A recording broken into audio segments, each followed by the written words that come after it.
The interaction between the environment and human health.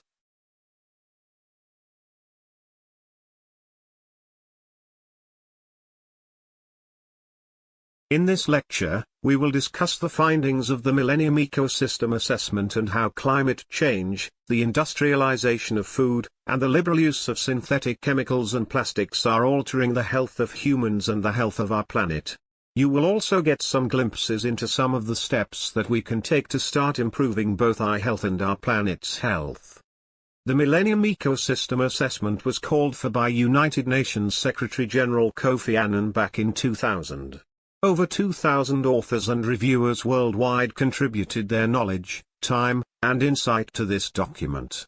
The objective was to assess the consequences of ecosystem change on human overall health and well-being, and then to establish the scientific basis for action needed to enhance the conservation and sustainable use of ecosystems and their contributions to human well-being. The Millennium Ecosystem Assessment Report cited the following conclusions. At least 25% of mammals and 30% of amphibians are threatened with extinction. 2/3 of major marine fisheries are fully exploited, overexploited, or even depleted. 90% of the total weight of the ocean's largest predators had disappeared.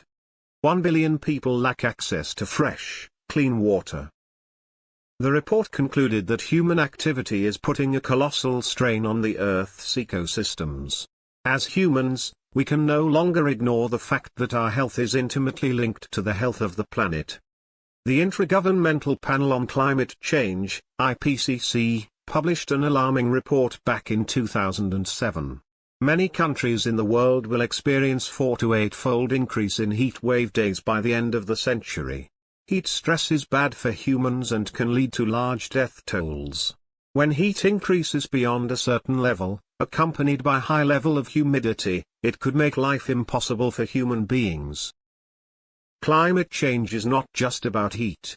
The IPCC report also stated that the movement of homes to areas where we have to rely on automobiles and the use of the agricultural industry of land has resulted in air quality disruption. Between 1960 and 1990, the number of people working outside their home cities and towns increased by over 200%. Although it seems like a good intention to move out of cities to be surrounded by more green land and trees, this has resulted in vehicle miles traveled increasing by 250% from 1960 to 1997. This resulted in an exponential increase in air pollution levels worldwide. In fact, urban outdoor air pollution is estimated to cause 1.3 million deaths worldwide per year, and those individuals living in middle-income countries are disproportionately experiencing this burden. Air pollution is one of the largest contributors to cardiovascular disease. Studies of mice show that even animals on a high-fat diet do all right in terms of plaque formation in their arteries, but they get sick and form more plaque, nearly double the amount, if they are given a high-fat diet combined with air pollution. In 1996, the Atlanta Olympic Games were taking place in the downtown area, and a decision was made to limit automobile use in the area.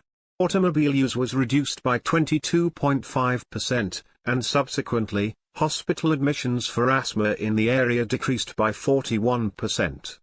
Another contributor to poor air quality is the agricultural industry. In 2006, the Food and Agriculture Organization of the United Nations stated that livestock production contributed 18% of world greenhouse gas emissions, which is more than transportation. Another interesting study in 2006 at the University of Chicago concluded that a person switching from a typical Western diet to a vegan diet, a diet without animal meat, eggs, or even milk, with the same number of calories would prevent the emission of 1,485 kilograms of carbon dioxide. The livestock industry may also be affecting human health in another way. Very frequently, animals are kept on feedlots, which are confined quarters, instead of being able to graze freely in the grass. Because of this, they are routinely given antibiotics to prevent infection, not to treat sick animals.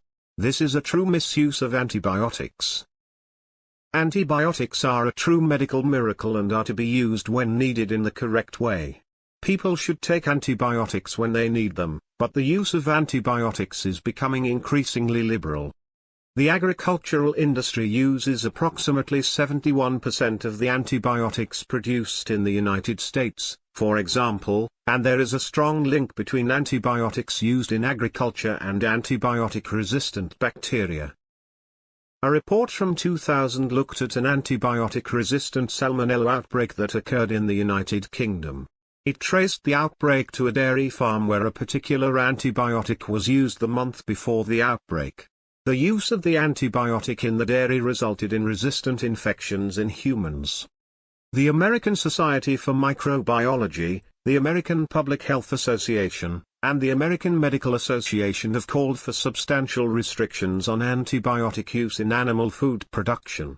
They are calling for an end to all non-therapeutic uses of antibiotics in livestock.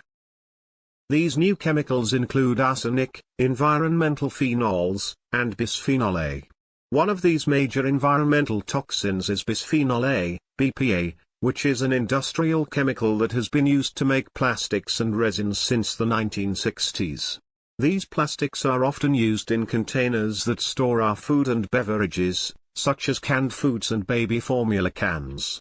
The health concern is that the BPA that lines cans and bottles can seep into our food.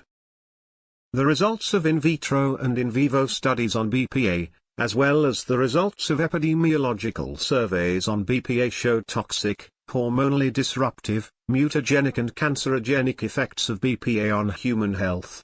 Moreover, data suggests that exposure of human to BPA may elevate risk of obesity, diabetes, and coronary heart diseases. Finally, biotransformation of BPA in animals, plants, and microorganisms, bacteria, fungi, algae, result in the formation of various metabolites that exhibit different forms of BPA toxicity to the human cells. Copyright Academy House www.academy.house